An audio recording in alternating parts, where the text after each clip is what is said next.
Chris is top of his class at Yale, one of America's best lawyers, head of the National Security Division and the Criminal Division in the Deputy's Office in the Department of Justice earlier, and he's doing great. Then Dave's number 2.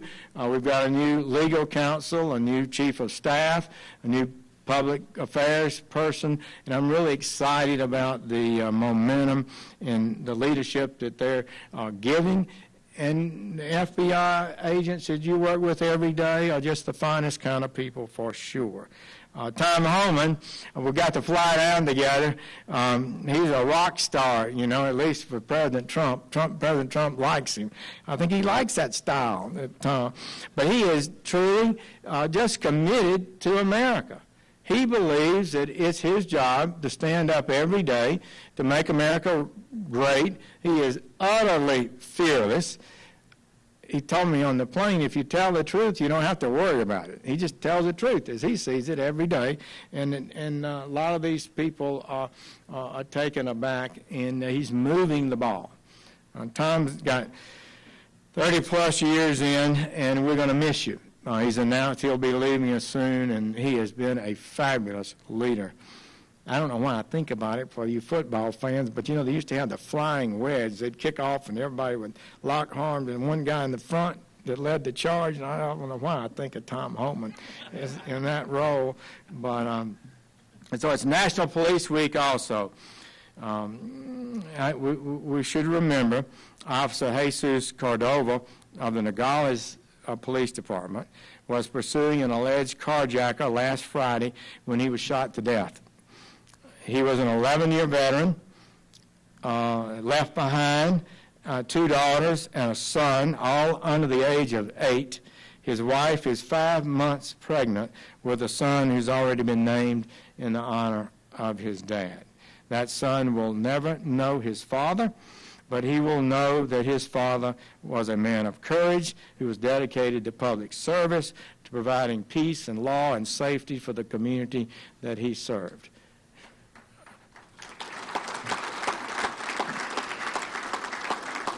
Our thoughts and prayers are with the family, and yesterday I had the opportunity to talk with young Special Agent Kevin Crump of the ATF.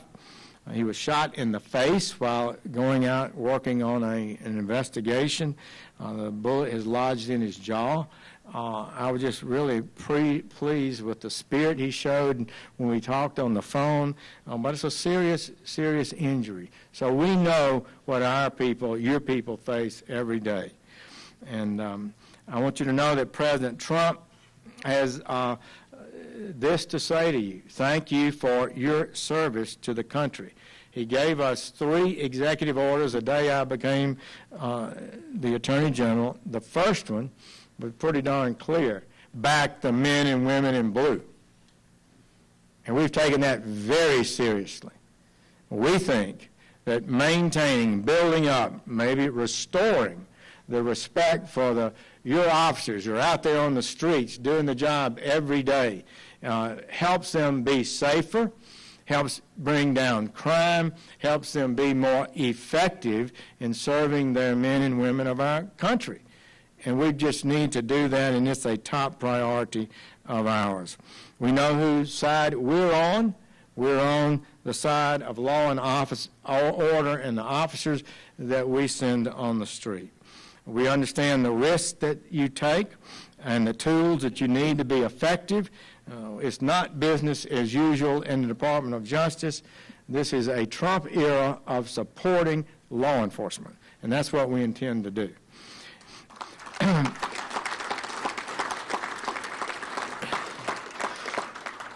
So let me be clear, we've got some goals. I think you should have goals. One of them is to bring down violent crime.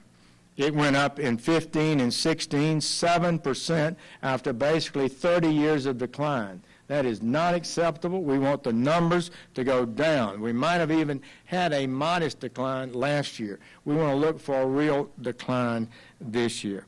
Homicides, we want them to start going down. We had a 12% increase in 2015, an 8% increase on top of that in 2016, the largest increases since 1968. I can remember that day and year. Not many of you can. But I mean, that is, we've made so much progress in crime. We do not need homicide to continue to go up. Opioid prescriptions, there's just too many of them being prescribed. And a lot of the doctors that are out there are overprescribing, some of them criminally. We've indicted 150 doctors. Can you imagine that? Since 2017. Fentanyl prosecutions are up threefold, but these physicians have got to be stopped. We had 16 doctors who had in total prescribed 20 million pills illegally. One doctor, I understand, they seized $1 million in cash from his house. Hiding under the bed, I reckon. But what doctor do you know that's having the patients come in and pay in cash in huge numbers like that? So we're going to work on that. And the overdose deaths, you know those numbers, the largest increase in deaths we've ever seen, the largest amount of overdoses we've ever seen. It's the leading cause of death in America for Americans 50 years of age and younger, is overdose deaths. That is a stunning number. So we're going to move on that, but it will not be successful without the 85% of law enforcement officers who are state, local, tribal in this country. We have to have a partnership. That's so obvious. If your goal is to reduce crime in America, you got to work with the people who are out there every day. And we're going to continue to work on that. I know that you particularly deal with more crimes than just murder and drugs. You've got frauds and public corruption and other cases of that kind. I do not believe they can be ignored. I mean, my 12 years as United States Attorney, we prosecuted focused on the number one issues.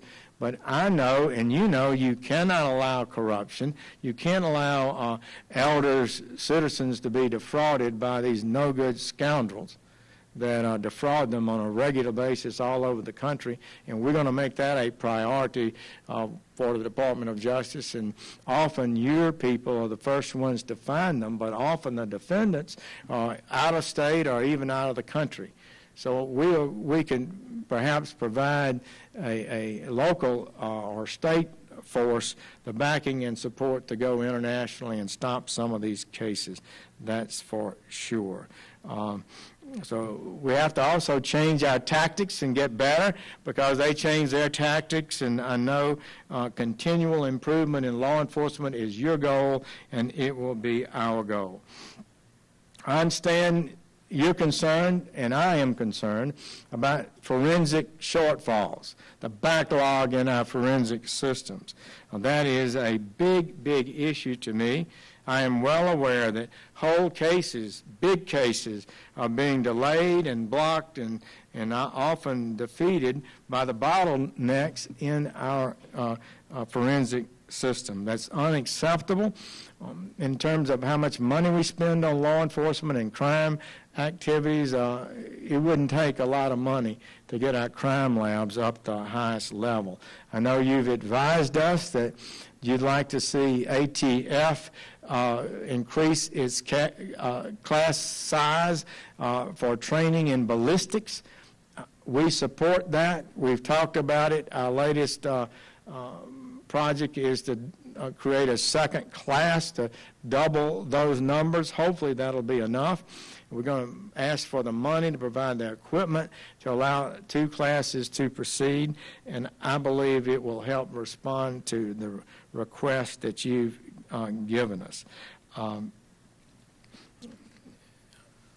In 2018, we'll invest more than $100 million in state and local labs to make them faster, more efficient, and more effective. The funds will help you move your cases. Move them to indictment. A lot of prosecutors won't move a case until they get the final forensic report. And then to conclusion. Good lab work, good forensic work clears the innocent and provides the evidence of guilt for the guilty. We'll provide grant funding also to identify the unsubmitted sexual assault kits, test them for DNA, and then assign personnel to pursue any new investigative leads. I was pleased to talk with Jeanne Shaheen, who's the ranking Democrat on the Appropriations Committee, where the money comes from, and she said, I'm supporting the Paul Coverdale funding, and would you help us with that? And I said, well, that was the bill I wrote. Paul Coverdale was a great friend and senator from Georgia, one of the best senators ever, I thought, and we named that bill in his honor, but it provides more flexibility to states to use the money in a way that they choose is best for them rather than earmarked for very specific and narrow purposes. So I was glad to hear her view on that. And we talked earlier about the growing dark problem. This is a major issue for the country. Encryption threatens law enforcement. It keeps us from getting electronic evidence, even when we have a warrant based on probable cause signed by a federal judge. You can't open these phones. If you have a warrant to open somebody's safe and they won't open it, you can blow it open. You can go into the trunk of the car by force if need be, or the glove compartment, in a desk, or a filing cabinet. That's always been the law since, I guess, the founding of the American Republic. But this idea that you get a phone that somehow it's locked up and nobody, even a judge, can access the information, I think threatens our ability to be effective. You know, one of my theories is that good law enforcement is moving cases, and you can't move cases to get to the next case if everybody goes to trial. You need some guilty pleas. Guilty pleas are good for the soul, but it's also good for the criminal justice system, right? I mean, and if you've got the text messages, the phone messages, I never talked to him. Then you got 50 phone calls the day of the murder or the dope deal, then they're going to plead guilty. I mean, this is a huge thing. So if we lose this, in addition to the danger to Title III wiretapping capabilities, I think it's a huge impact on law enforcement. And we'll lose a lot of guilty pleas and we'll slow down this whole system. Last year, the FBI was unable, are you going to talk about this, Dave? You probably are. But they couldn't do 7,000 devices. I'm sure you got a lot more than that you've been unable to access throughout the whole country. So it's a growing problem. There's no doubt about it. So we're working with the stakeholders in the private sector, in law enforcement, and in Congress to find a new solution to the problem.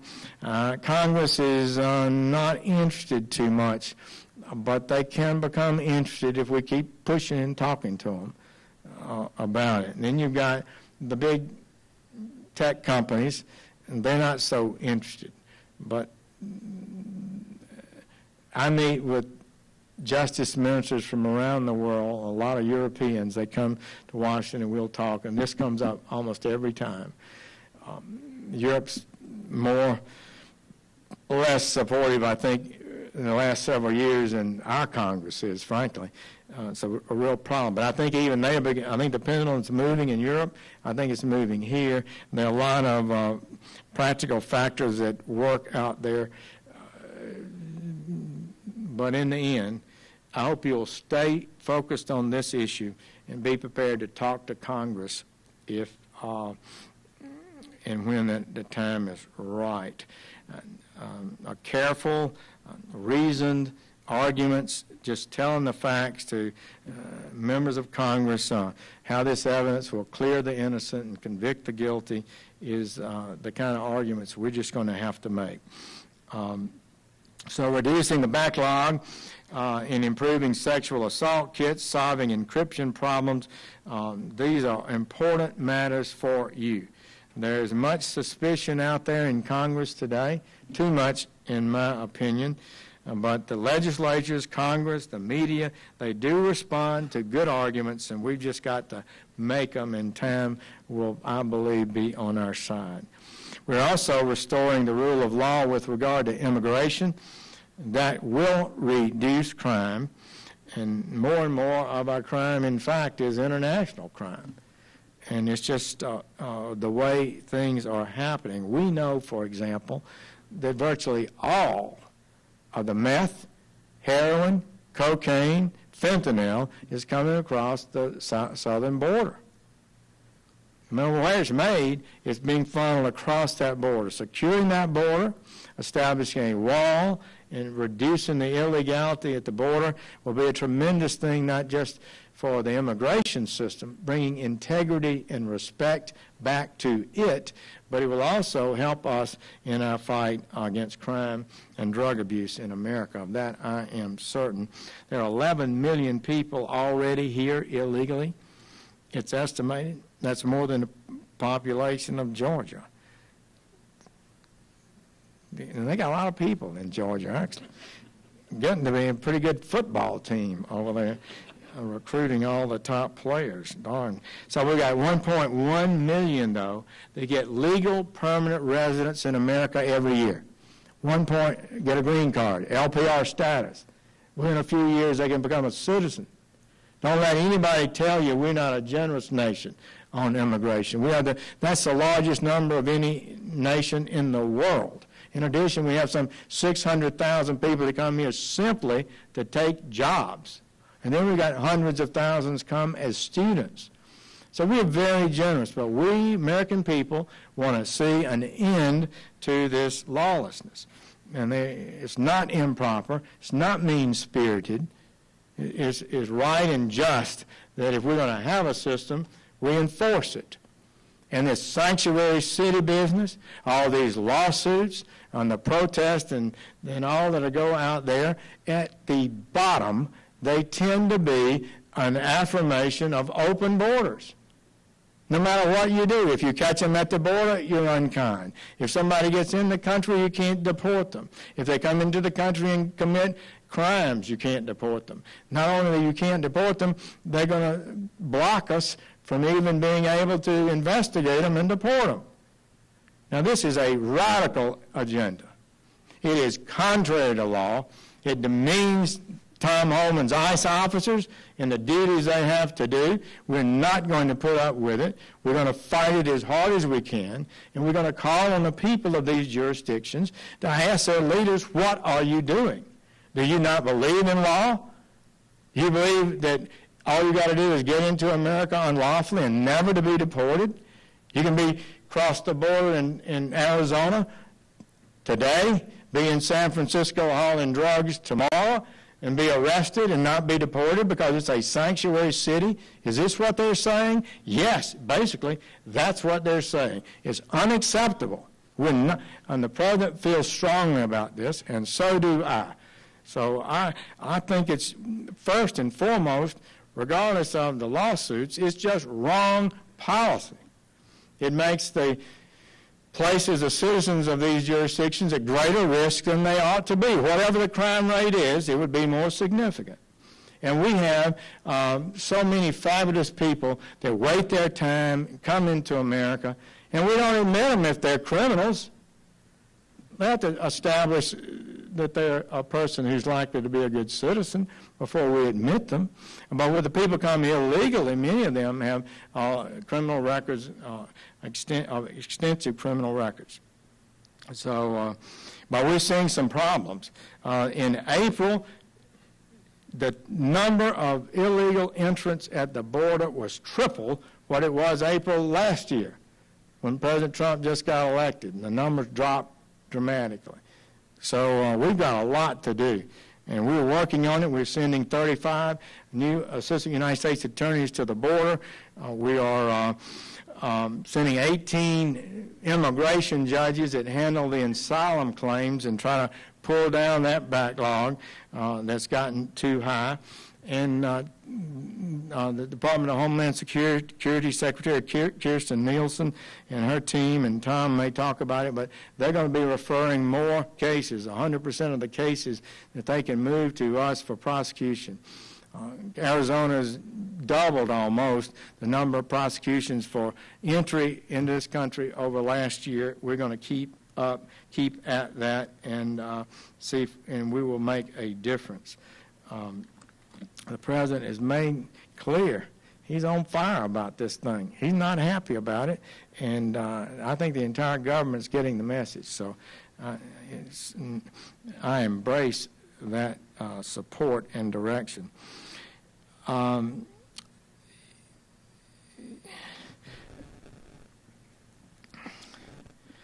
So, if you cross the border unlawfully, even a first offense, then we're going to prosecute you. Those cases are up about double last year, and we're going to go higher this year. It's an offense to enter the country unlawfully. If you smuggle an illegal alien across the border, then we'll prosecute you for smuggling.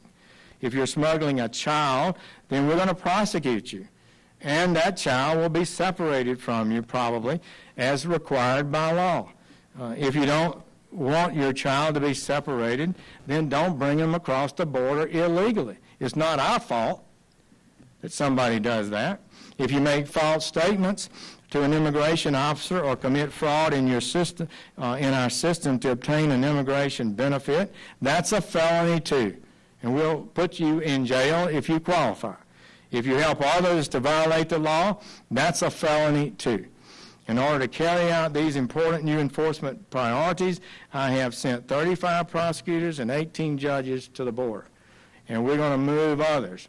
Our U.S. attorneys are committed to this. And they're going to reassign people within their offices. Because it's a national matter.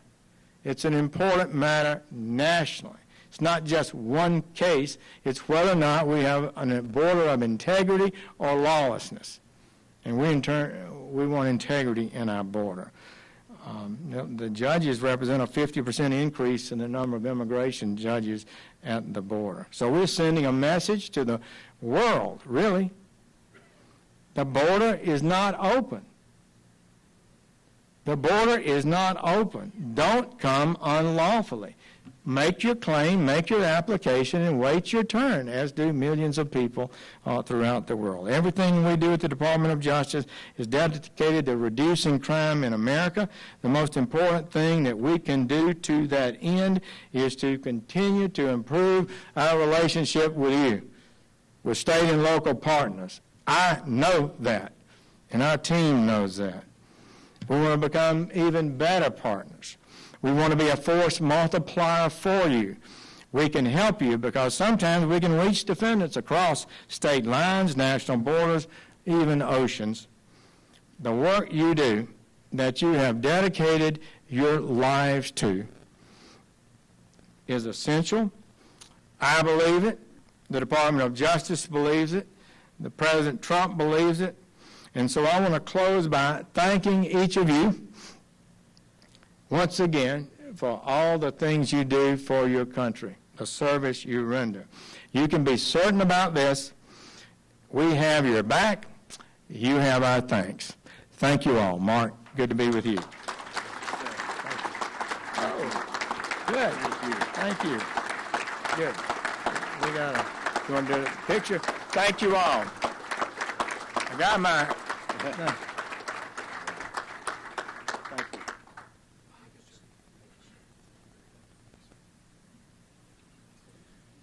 We would ask the media to shut off the cameras and leave.